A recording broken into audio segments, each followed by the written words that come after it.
सदा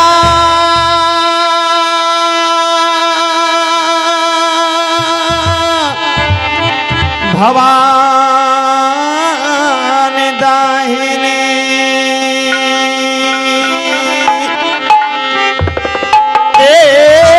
सनमुख रहे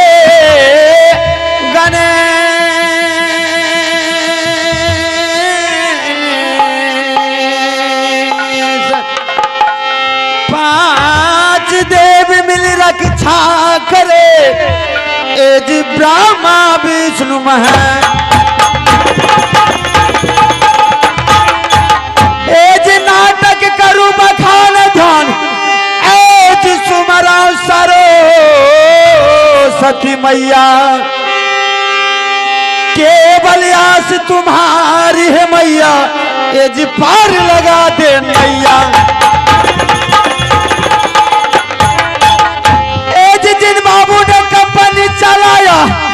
एज आनंदी बाबू है नाम एज जिला तो सहरसा लगे एज महाखर निज मकान एज बख्तियारपुर प्रखंड के आसीवासी एज बलहमपुर निज मकान एज जिला तो सहरसा लगे एज संजीव कुमार है नाम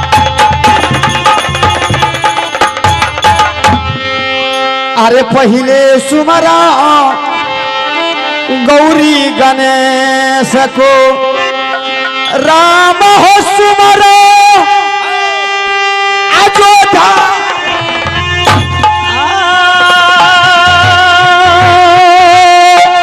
महादेव सुमरा ज्वरी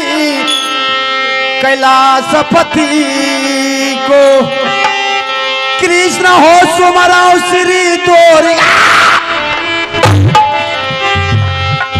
खारे पवन वीर हनुमान के सुमरो लिए बजो रंगा जी के नाम थोड़ा हो सुमरिए तोरी बन के जरी जुग जुगा दुनिया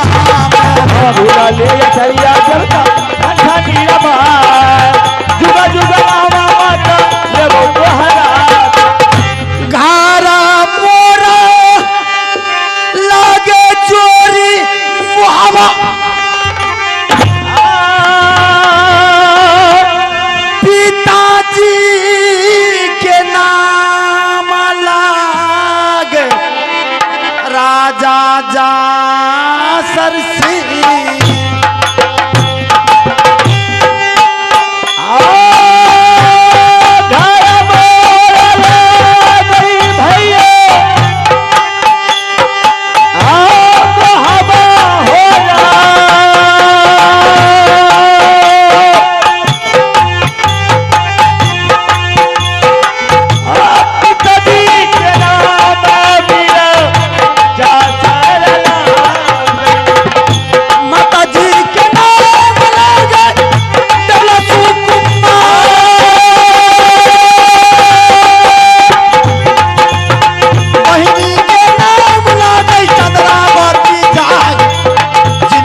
करे पहिले सुमरो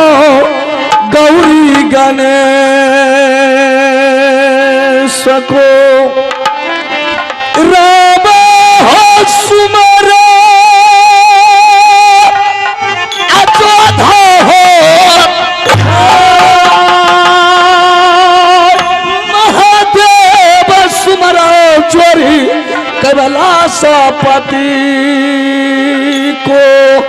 लियो बजे रागा बोली जी के नाम थोड़ा हो सुमारिए भैया बना कह जारी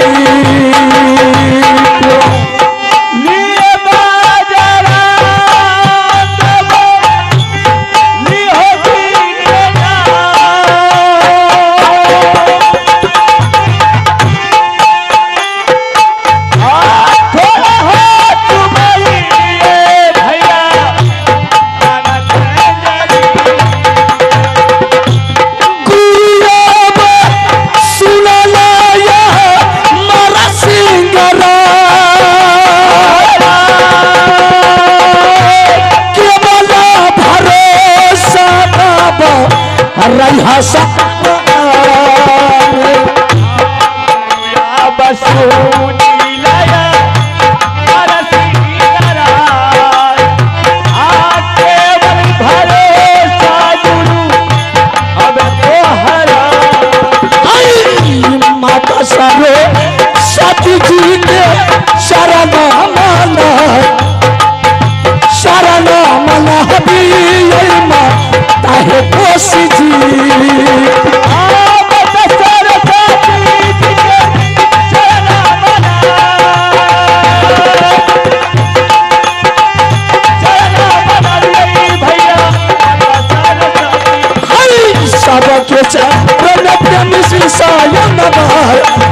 शीशा हो नबाबी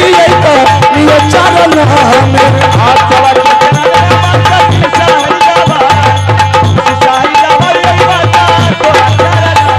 घर मोरे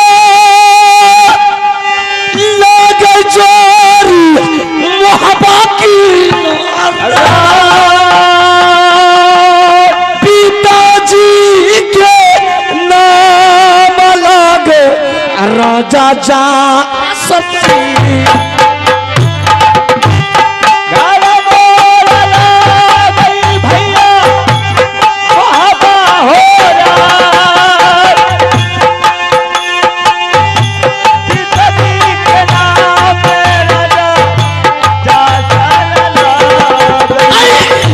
माता जी के नमराल के बला को पढ़का भैयारी के नाम बाबू आल हसीन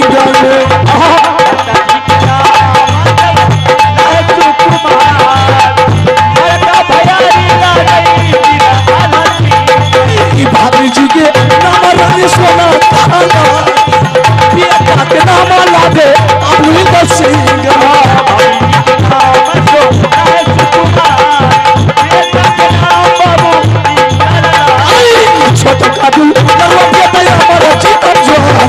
जन्म के साथ मिलावे जब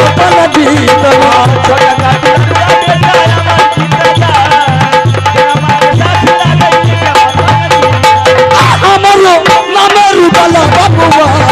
बढ़िया राजा रे मोहब्बत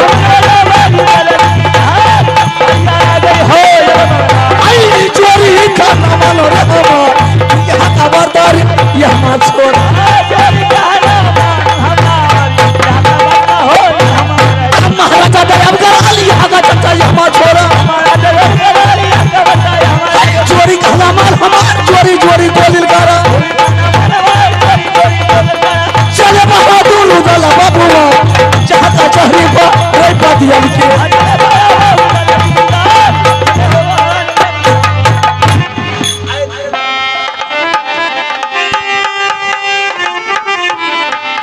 हेलो मैया गे सुना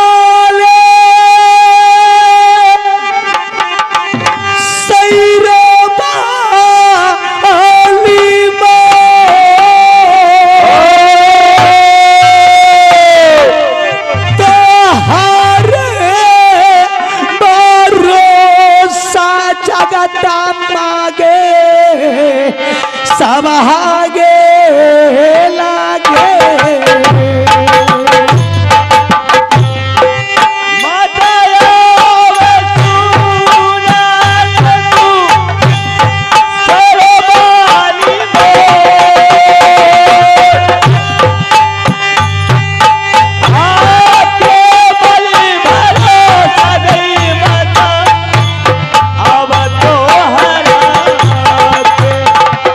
साधुआ के लगी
के चौराहे पर नहीं बताए क्या बनैया है ये फुलवा के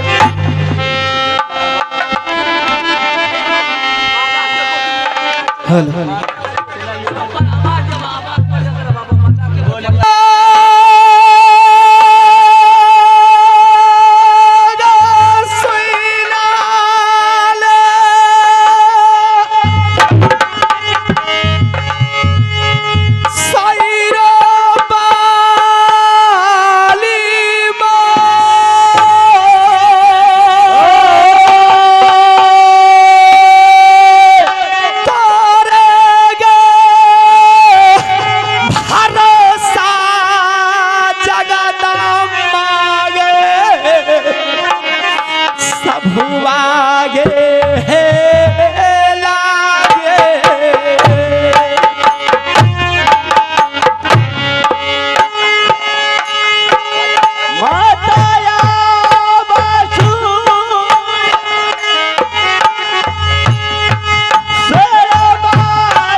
आए हाय फूला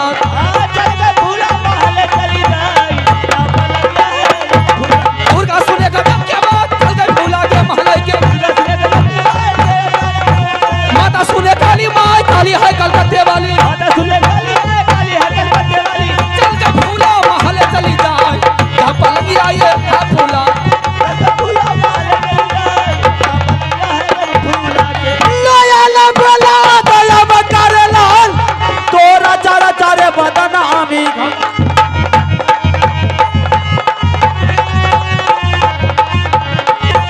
चोरी का नाम माने भाई चोरी चोरी कालल काला चोरी करना वाला बात चोरी चोरी गलत वाला मैया सुने काली भाई काली है कलकत्ते वाली माता सुने काली है कलकत्ते वाली बढ़िया बैठे जला बबुआ बढ़िया बैठे हो अब दरबार में बढ़िया बैठे जला या आ गई हो आइए आज हम लोग राज बंटवारा के नाटक खेलने के लिए जा रहे हैं।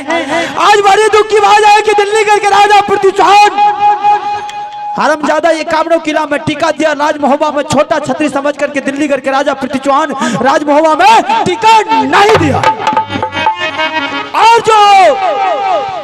9 लाख का मेडल और क्रिकेट के बाजी में जो है उन्होंने बोला अगर कोई है मां के लाल खिलाड़ी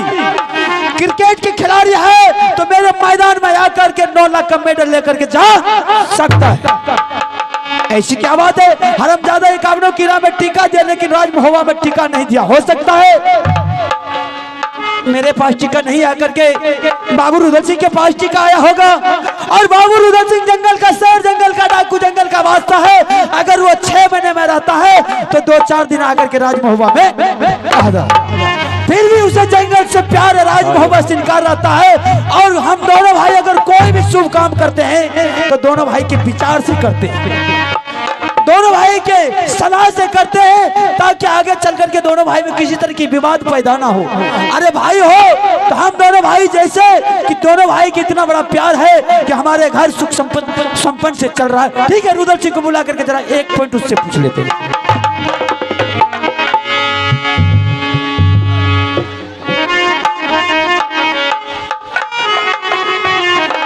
बाबू है रे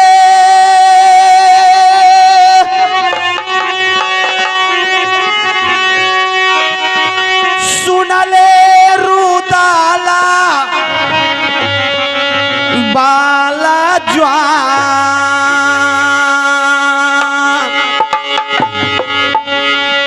एक बेर मूला का तुलरा रे कर ले रे भैया जी से सुनिए बाजा में भैया जी के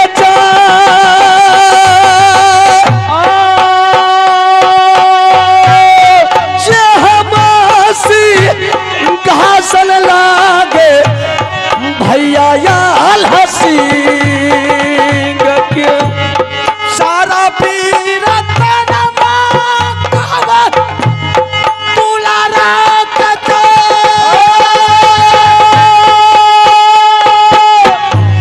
सारा हो कहानिया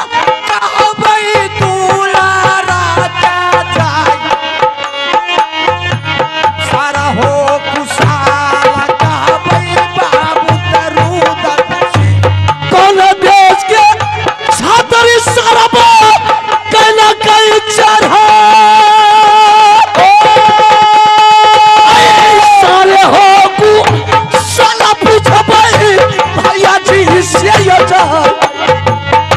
सारे पीर डालय पूछब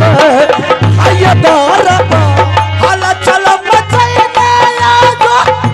तुलरा रे जा